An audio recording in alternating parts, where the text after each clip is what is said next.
Hey YouTube, what is going on? Brandon here with Best Printers at bestprinterstech.com. Today we're showing you how to install the ink bottles on the Epson EcoTank 4760. Installing these ink bottles is a newer thing, so I hope that this video ends up being helpful to you on how to install these ink bottles properly. Okay, so if this video ends up being helpful to you, please make sure to like and subscribe to this channel. And also, if you have any questions at all, you can go ahead and comment below.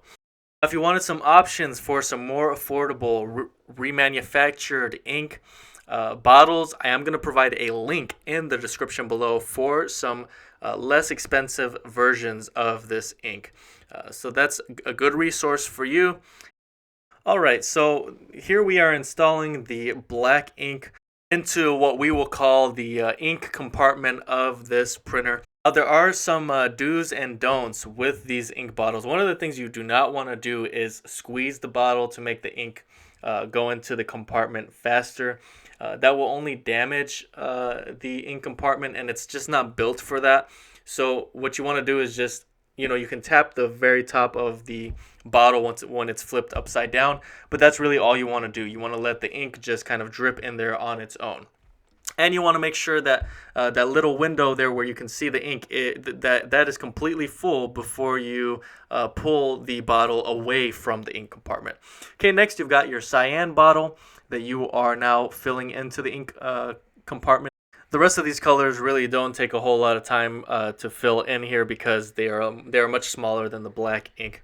Now you will end up saving some money here versus using ink cartridges, and you will not have as many issues as long as you keep your ink levels pretty high. Always make sure to keep your ink levels above halfway so that you don't end up having print quality issues, which is a topic that I cover a lot on this channel.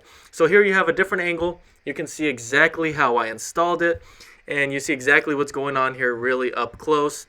Again, I hope that this ends up being helpful to you if you, for whatever reason, are struggling to install these. This is a new method. Not a whole lot of people are familiar with this process, so it may end up being even easier than the ink cartridges at the end of the day, but if you don't know how to do it, if you've never done it, well, you need some guidance on how to do that. So you see there, I tapped the very top of the ink bottle as it's flipped upside down, and that kind of is to ensure that all of the ink is in there. Now, 100% of the ink may not make it in there. Some of it may stay in the bottle, but that's really not that big of a deal. Okay, so here we have our last ink bottle that we are installing. All right, that about wraps it up, and I hope that this, again, was helpful to you. If it was, make sure to like and subscribe. And if any questions at all, comment below. Thank you guys so much for watching, and until next time.